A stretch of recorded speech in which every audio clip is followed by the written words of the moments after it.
messieurs, bienvenue à votre émission Justice et Promotion.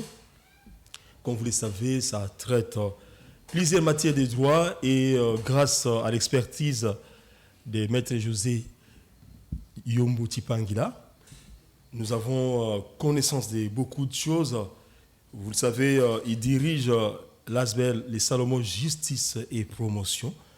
Cet ASBEL qui s'est donné, donc parmi ses objectifs, de vulgariser les droits, de vulgariser d'une manière ou d'une autre notre constitution, même aux plus démunis. Donc vous n'avez pas besoin d'aller forcément suivre les matières des droits au niveau d'une faculté des droits dans une université de la place. Alors, Maître José, bienvenue. Merci, Monsieur Clément. En tout cas, je m'excuse déjà auprès des téléspectateurs à cause de ma voix parce que je suis quand même grippé. C'est les débuts de la saison sèche. Maître José, la santé de l'ASBEL. L'ASBEL se porte très bien. Ce qui me fait rire, c'est que vous demandez aux gens de ne pas fréquenter la faculté parce qu'ils doivent suivre l'émission Justice et Promotion. J'ose croire que c'est être très ambitieux de notre part que de demander aux gens de ne pas aller à la faculté. Ce que nous faisons, c'est nous rendons le droit à un niveau le plus vulgaire possible, de manière à permettre à nos concitoyens d'avoir... Non, les plus vulgaires, les plus élémentaires. Les plus élémentaires. Voilà, parce que c'est pas vulgaire. Bon, ce qui est Oulgus appartient au peuple, au petit peuple. Alors, les petits peuples, c'est pas la vulgarité. Oui, alors, nous donnons des notions élémentaires. Nous essayons de simplifier les choses de manière à permettre la compréhension à nos concitoyens. Voilà, c'est d'ailleurs la raison pour laquelle on n'est pas là pour évoquer les articles, on est là pour évoquer des notions et les expliquer. Oui, simplifier, en même temps synthétiser, puisqu'il y a certaines choses dans lesquelles on ne peut pas entrer dans les détails, mais on donne juste l'essentiel pour que les peuples comprennent.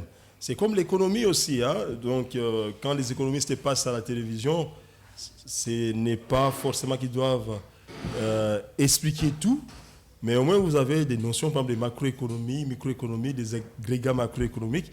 Alors, les peuples comprennent l'essentiel par rapport au taux de croissance, tout ça. La même chose avec les droits. Connaître, par exemple, ce que c'est les mariages, les divorces, les régimes matrimoniaux, dont on parle encore ce soir, les régimes matrimoniaux. À l'époque, vous savez, on a parlé de l'énoncé des droits, comprendre même l'origine du droit, l'origine de la loi. Il y a aussi d'autres matières par rapport aux droits immobiliers.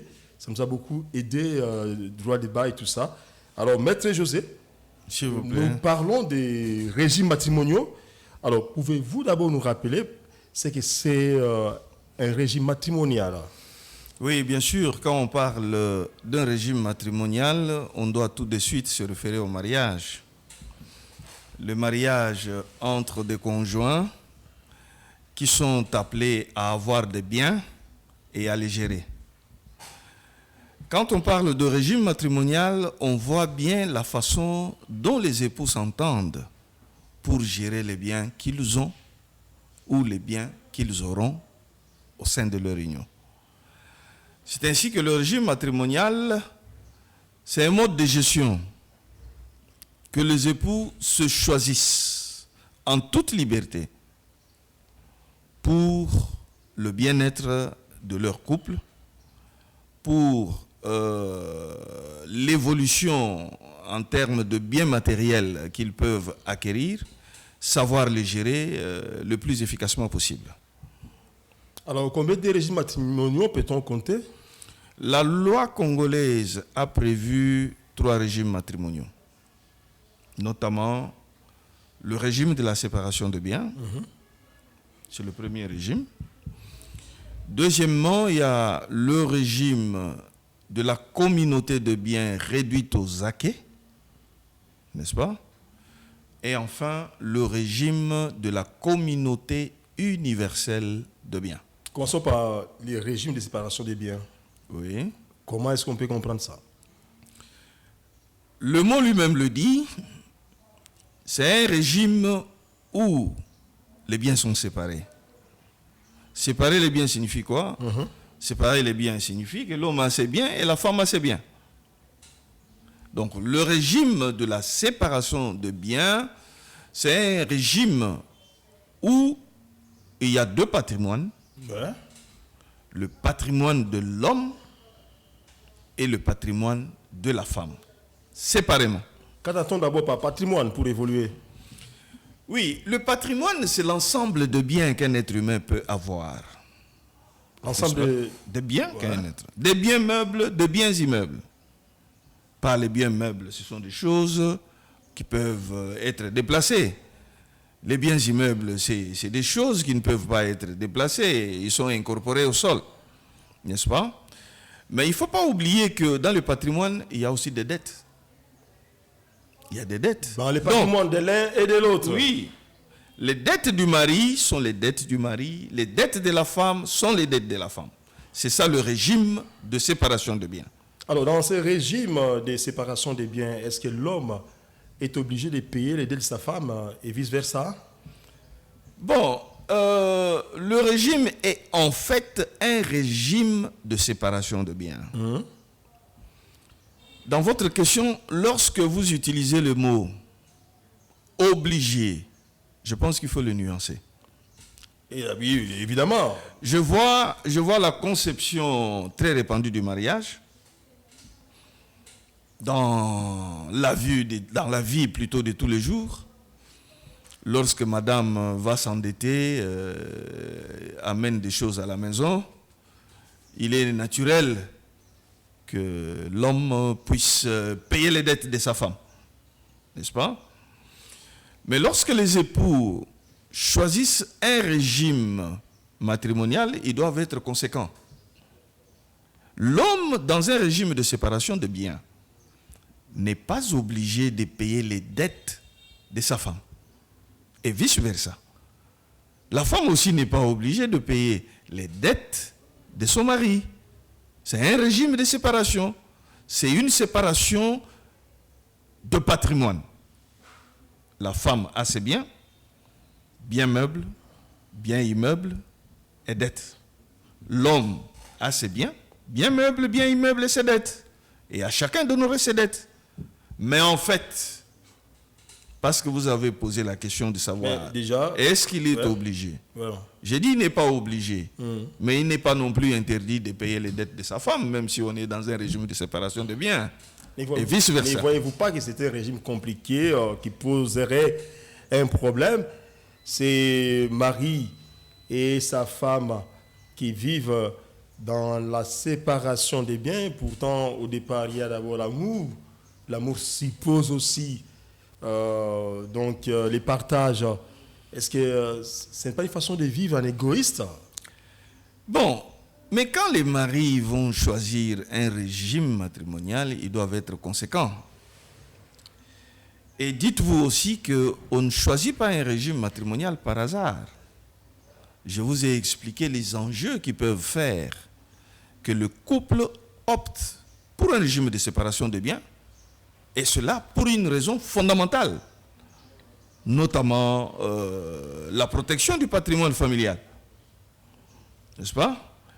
N'oubliez pas que même quand on est dans un régime de séparation de biens, les biens de l'homme, les biens de la femme peuvent servir au ménage. N'oubliez pas ça. N'oubliez pas ça. Donc, on a un ménage commun, n'est-ce pas?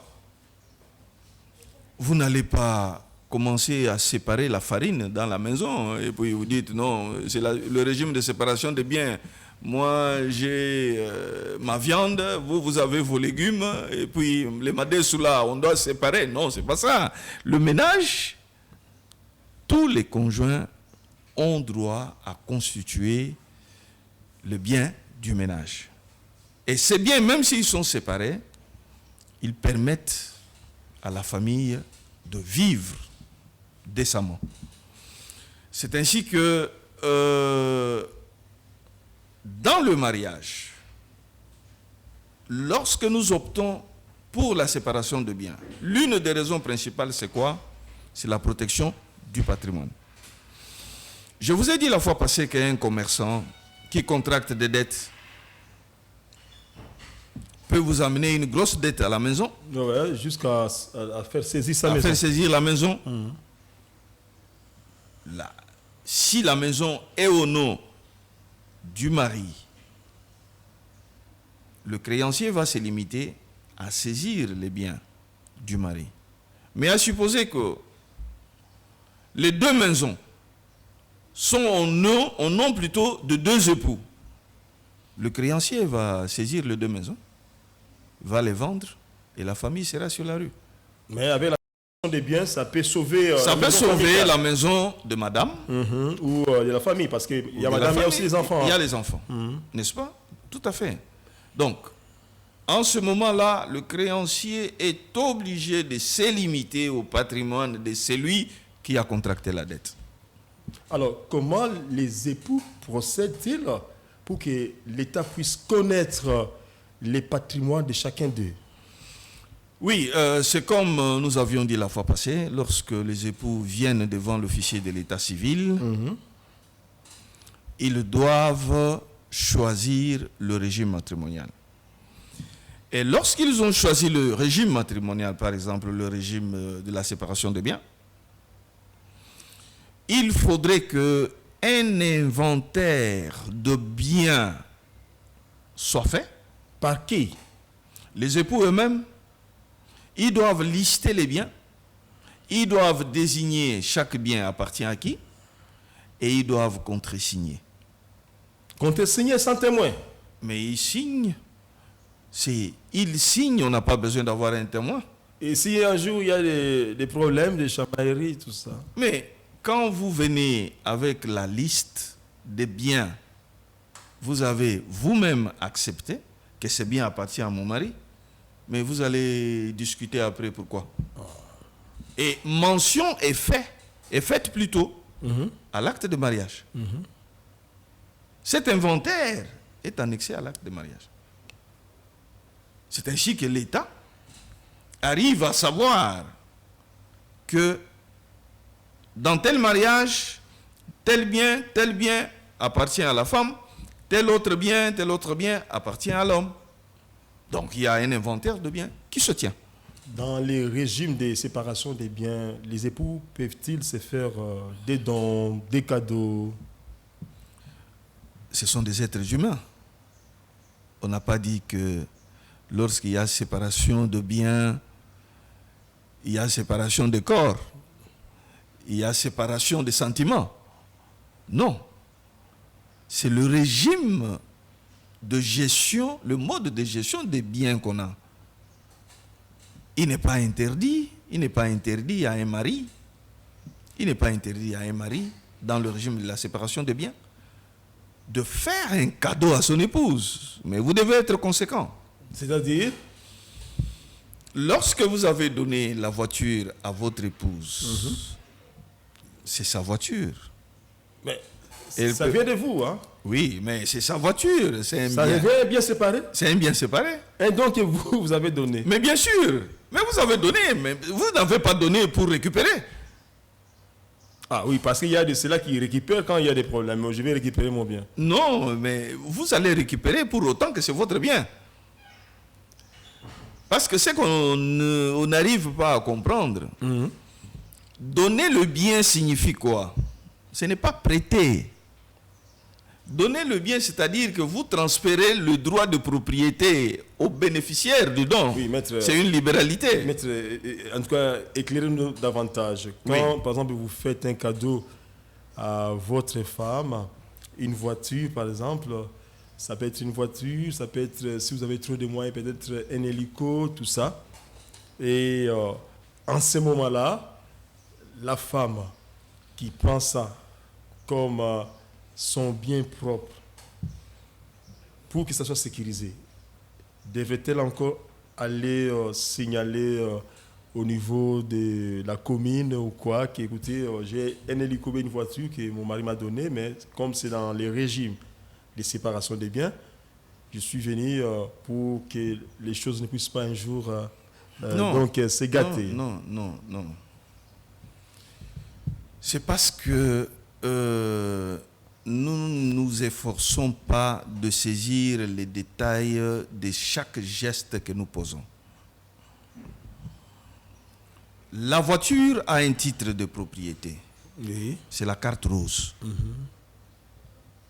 Si vous dites que la voiture vous appartient, Monsieur Clément, c'est que sur la carte rose, on trouve le nom de Monsieur Clément Kingombe. Lorsque vous en faites un don à votre épouse, ça doit aller jusqu'à la carte rose. C'est que vous devez faire un document de cession, de donation à votre épouse.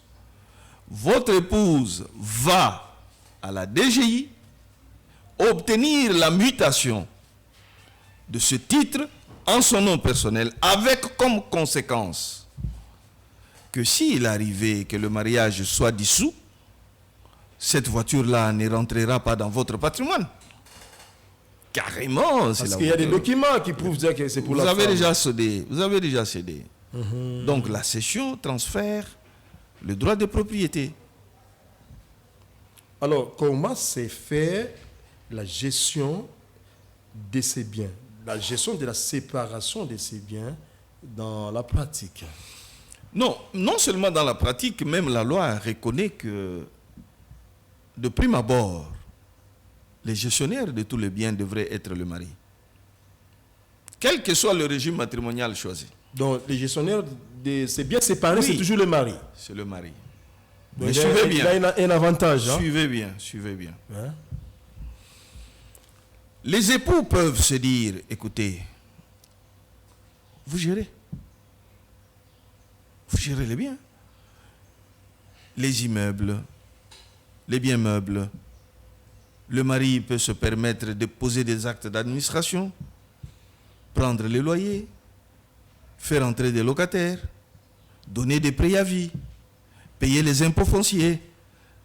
Ça entre dans le cadre de la gestion des biens, n'est-ce pas? Et madame peut tranquillement rester à la maison. Son mari pose tous ces actes d'administration, n'est-ce pas? Et il va faire la retouche de peinture, et il va faire des aménagements, il va en fait payer les impôts, les taxes, il va voir qu'est-ce qui ne va pas du côté courant, qu'est-ce qui ne va pas du côté alimentation en eau. Tout ça, il y gère, n'est-ce pas? Mais il n'est pas interdit que la femme gère son propre bien. Elle peut se dire, écoutez, je vous connais, chaque fois que vous allez dans la gestion des biens, vous prenez un peu un verre de trop, et vous êtes tout le temps sorti avec les amis. Bon, alors je n'aimerais pas qu'on se brouille là-dessus. Laissez-moi gérer mes propres biens. C'est faisable aussi. Mais ils peuvent aussi se dire, écoutez, chérie, écoute, si nous devons signer le contrat de bail, je préfère que ce soit nous deux. Donc, et l'homme et la femme sont votre bailleur. N'est-ce pas? Et par le contre-sens, les deux gèrent leurs biens. Et ils collaborent, malgré que c'est le régime de la séparation des biens. Les deux époux peuvent harmoniser leur vue et gérer les biens séparés de manière conjointe. Maître José Yombo Tipangila, ne voyez-vous pas que ce régime de séparation des biens peut être à la base du désordre dans un foyer? Vous vous réveillez matin, l'homme a déjà vendu la maison où il habite avec sa femme. Peut-on concevoir une chose pareille? Bon, vous savez, le régime matrimonial est parfois sujet à la culture des peuples. La culture, hein? Oui. Par exemple, les Européens, ils ont leur culture, les Africains, les Américains. Ainsi de suite. Chacun a sa conception de mariage. Outre le fait que les raisons économiques ou les raisons professionnelles peuvent pousser les individus à opter pour le régime de la séparation de biens, il va sans dire que si le principe est que le bien soit séparé, l'État a énoncé une exception. Une Qui en fait une exception. vient tempérer la gestion de certains biens, notamment les biens immobiliers, les maisons, les concessions. L'État dit ceci. Quand bien même vous êtes dans le régime de la séparation de biens, mais avant de vendre la maison, vous devez avoir le consentement de votre conjoint. Ah Vous bon? comprenez? Donc il y a quand même, comme on peut dire, des garde-fous. Hein? Il y a des garde-fous. Très bien. Vous ne pouvez pas donner à bail une maison, un immeuble, sans Des concerter. consentements, ouais. Vous devez vous concerter. Ça, c'est la loi qui le veut. Vous devez vous concerter. Nous sommes dans le régime de la séparation de biens. Vous n'êtes pas autorisé à aller prendre des dettes à n'importe quelle hauteur. Je pense que la loi, à ce jour, limite une dette qu'un époux ou un conjoint peut contracter à 650 000 francs. Au-delà, vous devez avoir l'avis des conjoints. N'est-ce pas? Donc, ça, Vous ne pouvez vraiment pas, oui, une dette ou une libéralité bien. Au-delà de ce qui est de prévu. 650 000, non. Non. 650 000 francs. Hein? 650 000 francs, je ne parle pas de dollars, je parle de francs. Notre loi libelle en francs congolais, n'est-ce pas? Donc, c'est vous dire que 650, c'est plus ou moins 325 dollars. Vous ne pouvez pas donner comme ça sans que votre mari le sache. Au-delà de ça. Au-delà de ça, oui. Au-delà de Donc, ça, vous ne pouvez pas. c'est en dessous, en deçà ou quelque chose comme ça, pas au-delà. La femme est libre de donner même à sa sœur sans demander la Oui, compensation. oui. Nous sommes dans son salaire là-bas. Nous sommes dans un régime Et là, son salaire là-bas, par exemple, elle touche 2 000 $. Elle libère déjà. Oui, elle peut libérer. Mais c'est c'est pas facile hein, de vivre comme ça, hein, où bon, les hommes sont souvent dans ça parce que c'est lié à la culture. Comme vous avez dit là. Oui, En Europe, maître, il a 1000 $. Pour ne pas vous interrompre. Oui. En Europe et aux États-Unis, ça se comprend, mais en Afrique, c'est difficile. Hein? Oui, votre femme a un salaire de 300 $. Elle vient, bon, elle a déjà donné à sa sœur les 350 $. Et il attend que vous donniez l'argent de la provision. Mais bien sûr, vous devez donner. Vous devez donner. Vous devez donner. Vous êtes la femme comme le mari sont débiteurs d'aliments l'un vis-à-vis de l'autre. Ça veut dire que quand l'homme n'a pas d'aliments, vous, la femme, vous devez le nourrir. Vice versa. Et vous deux, devant les enfants, vous êtes des débiteurs d'aliments. Donc vous devez trouver à manger pour les enfants. C'est un sujet très sensible devant les enfants. Quand les enfants voient que papa peut amener ses moyens, maman peut amener ses moyens, et que un jour les enfants comprennent qu'ils vivent dans un régime de séparation des biens, ça peut faire capoter leur compréhension. Hein. Non, mais c'est pas scandaleux si les parents savent gérer ça. C'est pas scandaleux. Et les enfants sauront comment que les parents sont en régime de séparation de biens. C'est lorsqu'il y a des problèmes peut-être. Mais les époux sont tout à fait libres d'opter pour un régime ou un autre.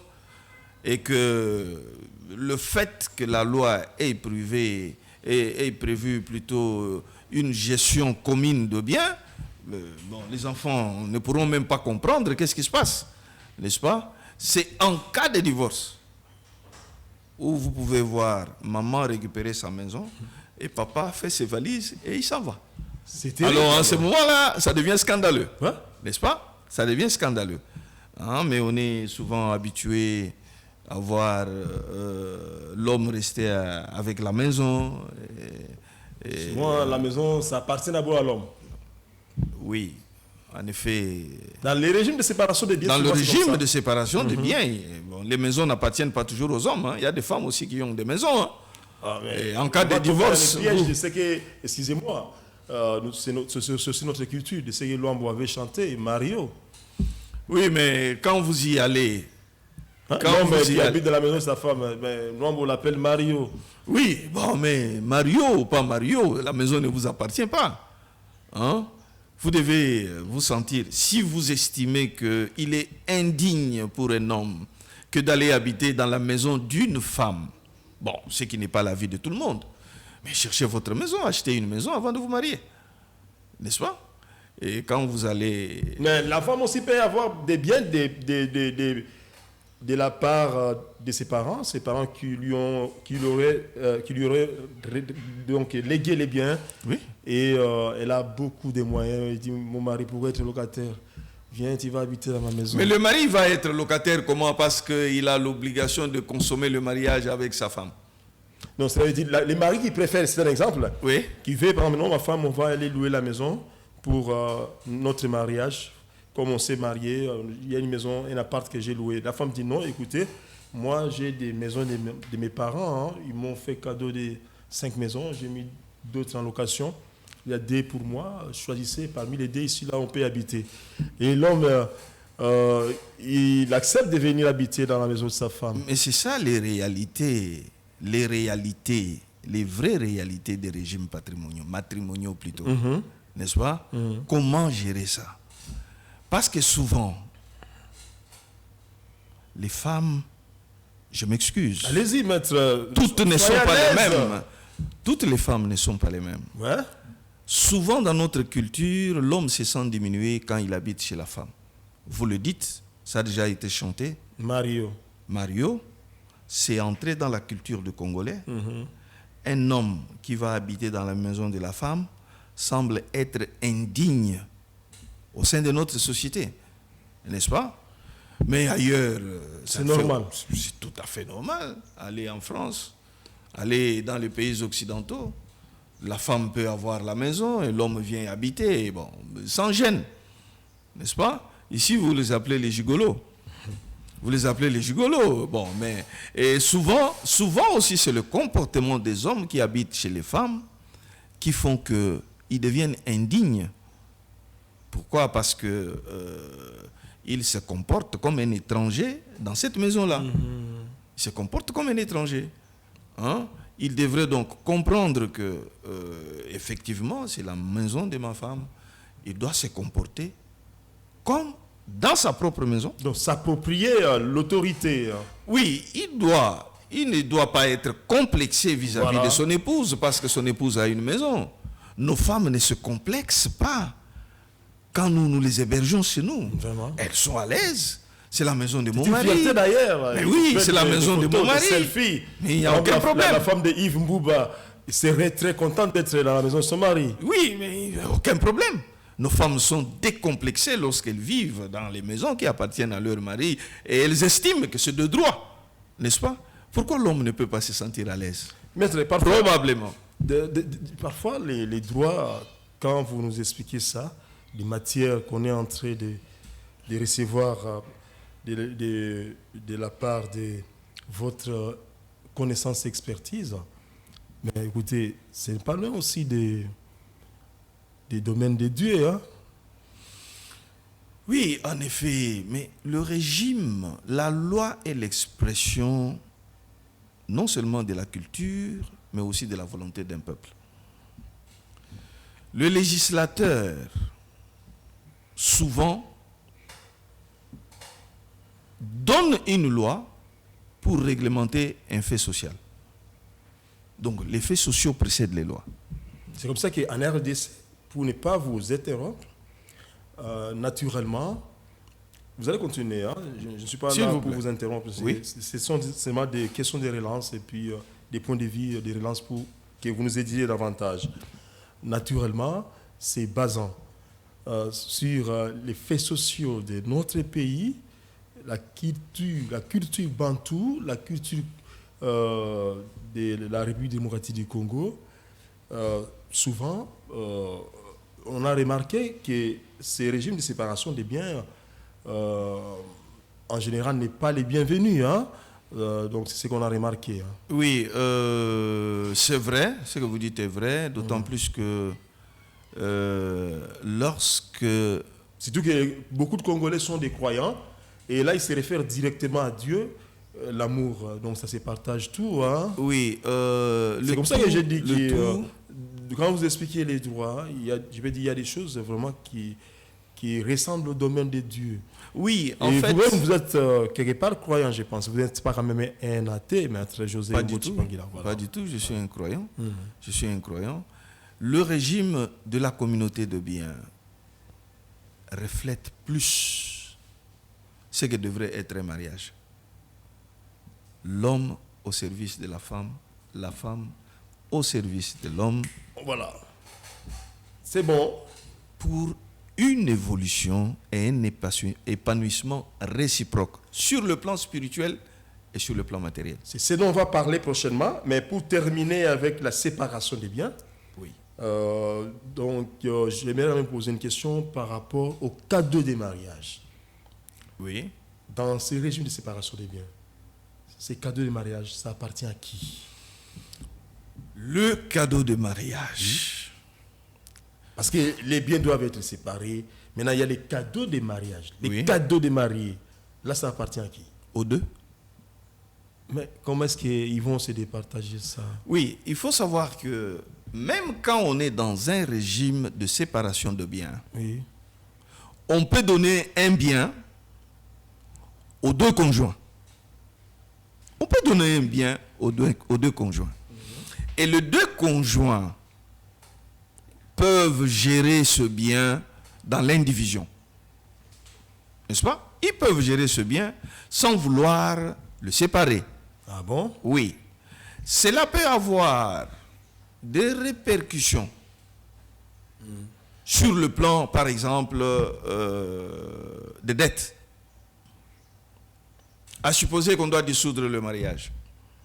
On a des biens communs, n'est-ce pas? Il faut vendre les biens pour payer les dettes. Que ce soit les dettes de la femme, que ce soit les dettes de l'homme. On commence par vendre les biens qui sont dans l'indivision. On vend les biens qui appartiennent aux deux époux. L'indivision, c'est qu'on ne peut pas diviser. On ne veut pas diviser. On commence par vendre les biens qui appartiennent aux deux pour désintéresser les créanciers. Et ensuite, on verra dans la proportion où le bien individu peut satisfaire au paiement des créances. Et après, chacun supporte ses dettes. Chacun supporte ses dettes. C'est clair. Donc, le régime de la séparation des biens, c'est pas un régime sauvage où l'homme et la femme sont séparés de manière hermétique. Mais il y a des points où les deux peuvent se retrouver avec les mêmes biens. Il y a des points où ils se retrouvent avec des biens séparés, mais gérés par les deux. Il y a des situations où l'homme et la femme ont des biens séparés, mais c'est l'homme qui gère tout, ou c'est la femme qui gère tout. Tout cela fait que l'harmonie puisse régner. Quelque chose quand même de curieux, que se passerait-il si le patrimoine de l'un des conjoints s'est enrichi au détriment de l'autre? Le patrimoine de l'un des conjoints s'est enrichi au détriment de l'autre. Voilà. D'abord, comment le patrimoine de l'un peut s'enrichir au détriment de l'autre? Ça, c'est la question qu'il faut éclairer. Ouais. Le mari peut avoir une maison, n'est-ce pas? La femme n'a pas de maison. Mais la femme est commerçante, elle va contracter une dette. Elle contracte un crédit, elle a un crédit, mais c'est l'homme qui garantit avec son immeuble l'hypothèque. Ça veut dire... Est-ce que les créanciers peuvent accepter ça? Si. Le créancier peut accepter. Le mari se porte fort et il dit... Parce que les créanciers pourraient savoir qu'il y a séparation des biens entre les deux. Oui, mais ce n'est pas un obstacle. Ah bon. C'est bon. Même votre ami peut amener son immeuble en hypothèque d'un crédit que vous avez pris. Ce n'est pas interdit, c'est prévu par la loi. Alors, le mari prend sa maison, garantit le paiement du crédit bancaire que sa femme a contracté. La femme obtient le crédit. elle investit dans l'immobilier. Elle construit des maisons, n'est-ce pas? Elle a construit, elle a revendu, elle a construit, elle a revendu, elle a un empire immobilier. Mais vous savez que lorsque une maison est hypothéquée, elle ne peut pas être vendue. Ah bon? Sauf quand on n'arrive plus à payer les dettes. Oui, elle ne peut pas être vendue par son propriétaire. Elle doit continuer à garantir le paiement. Ce qui voudrait dire que le patrimoine de l'homme se trouve bloqué dans son évolution. Pourquoi? Parce que il doit garantir le paiement du crédit que sa femme a contracté. Et entre-temps, la femme a bien utilisé le crédit. Elle a évolué. Les circonstances aidant, c'est une période où les gens peuvent facilement acheter les immeubles. Elle a vendu, elle s'est enrichie. Mais au détriment de l'autre. De son conjoint. De son conjoint. Alors, quand elle aura remboursé son crédit, l'homme ne sait plus vendre. Pourquoi? Parce que les conditions ne le permettent pas. Pourquoi? Parce qu'il y a une crise, les immeubles ont baissé de valeur, son patrimoine s'est appauvri. Par contre, le patrimoine de la femme s'est enrichi au détriment du patrimoine de l'homme. Alors, quelle serait la conséquence? La conséquence, c'est que la dame doit indemniser. Ah bon? Oui. Son mari? Son mari. Mais ça, c'est un régime compliqué. La loi a prévu, mais ça ne serait pas compliqué, ça relève de la pure logique et de la pure justice, n'est-ce pas? Et il ne faudrait pas que celui qui a fait des sacrifices pour vous se retrouve dominé et vous êtes enrichi au détriment de celui qui vous a soutenu. Donc la loi prévoit qu'il faut une indemnité. Donc la femme, de vous-même, vous pouvez dire, oui, mon mari, n'eût été votre hypothèque, je n'aurais pas eu de crédit. Comme aujourd'hui, de l'argent du crédit, j'ai pu construire 4 immeubles, je vous donne un immeuble. Voilà l'élégance du régime de la séparation des biens. Oui, ça peut arriver. Excusez-moi, ça peut arriver, oui. Maître José Bochipangila, je trouve ça un régime vraiment en dehors de notre culture bantou. Hein. Est presque, on tend vers la fin de l'émission. Il nous reste peut-être 5 minutes. Je pense peut-être que quand nous allons entamer dans un prochain numéro les régimes de la communauté universelle des biens, je pense que c'est ça. C'est le deuxième, c'est le régime de la communauté réduite aux acquis. Et puis le troisième de la communauté universelle. Alors peut-être ça va s'ouvrir davantage à la profondeur de l'amour des Congolais ou de la culture des Congolais, puisqu'avec la séparation des biens, qui est plus utilisée chez les Occidentaux que chez les Africains. Hein. Parce qu'en Afrique, pas vraiment trop. C'est plus utilisé chez les Occidentaux. Chez les Africains, c'est même un motif de suspicion. Vraiment. Oui, lorsque vous dites non. Mais bon, parlons tel que le commun des mortels le trouve. Le mari arrive, il dit non, c'est la séparation des biens. Ah,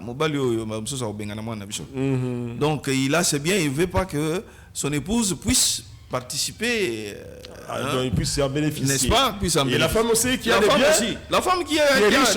Non, écoutez, on reste marié parce que je t'aime, mes biens, ce sont mes biens, les tiens, c'est pour toi. Non, le mari n'avale pas des choses comme ça facilement. Mais il y a des gens, oui, il vous dit, bon, ok, vos biens sont vos biens. Je suis capable, je dois me procurer mes propres biens.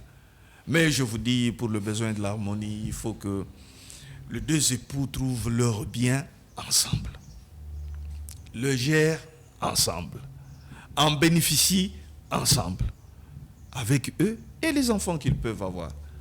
Bon, le régime de la séparation des biens, c'est comme j'ai dit, il n'est pas seulement ce qu'on pense, mais il peut être une nécessité par rapport aux activités que les époux mènent dans leur vie. Par exemple?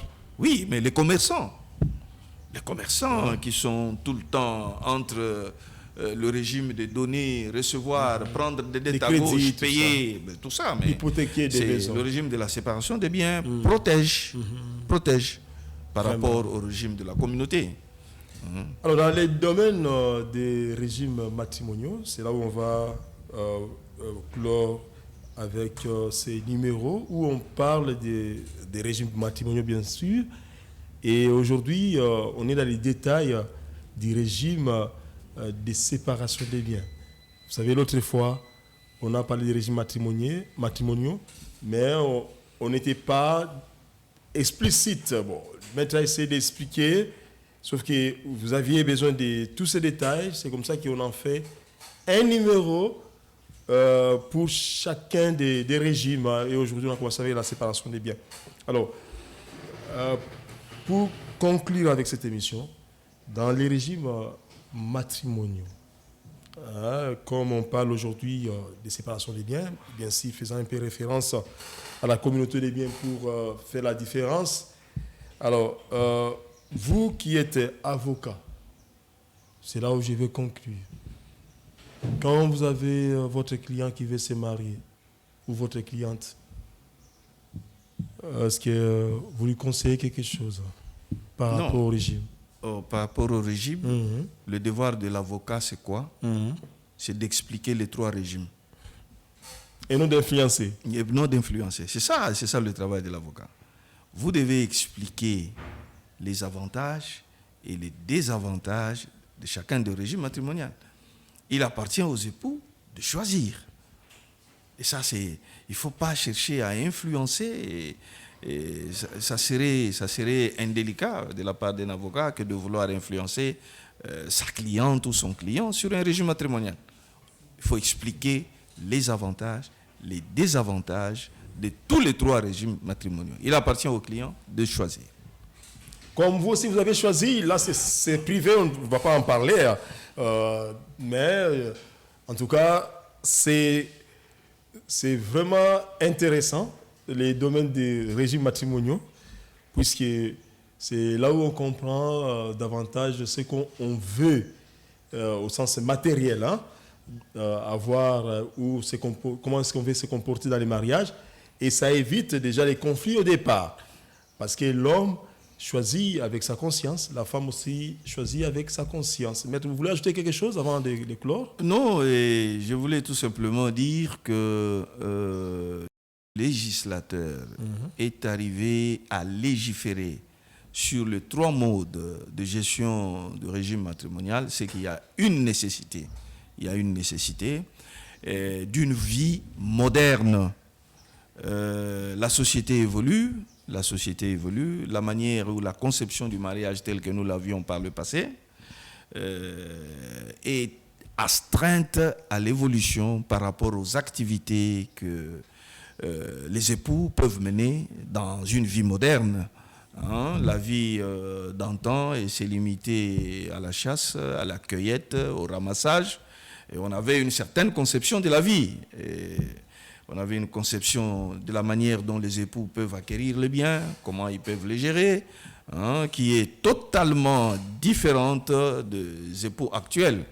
Le mariage est resté la même institution divine, mais la gestion des biens a beaucoup évolué parce que les acquisitions des biens dans le sens où à l'époque traditionnelle, les acquisitions des biens n'étaient pas aussi importantes qu'aujourd'hui. Voilà pourquoi le législateur a entendu légiférer sur les différentes manières qui peuvent permettre aux époux de choisir la meilleure façon de gérer le bien.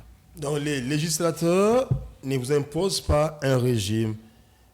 Il a plutôt légiféré et l'organe exécutif dans l'appareil judiciaire d'une manière ou d'une autre fait la surveillance pour les époux.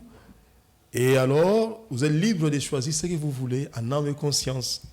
Dans cette émission, on ne vous impose aucun régime. Maître José Yomboti Pangila ne vous a imposé aucun régime. Voilà pourquoi son régime matrimonial, on a gardé ça secret pour que vous ne puissiez pas dire que voilà, j'ai fait comme Maître José. Mais sachez seulement qu'il est dans les bons, c'est essentiel. Ça n'est fini pour ces numéros ce soir. À la prochaine opportunité. Restez fidèles sur votre télévision APSI.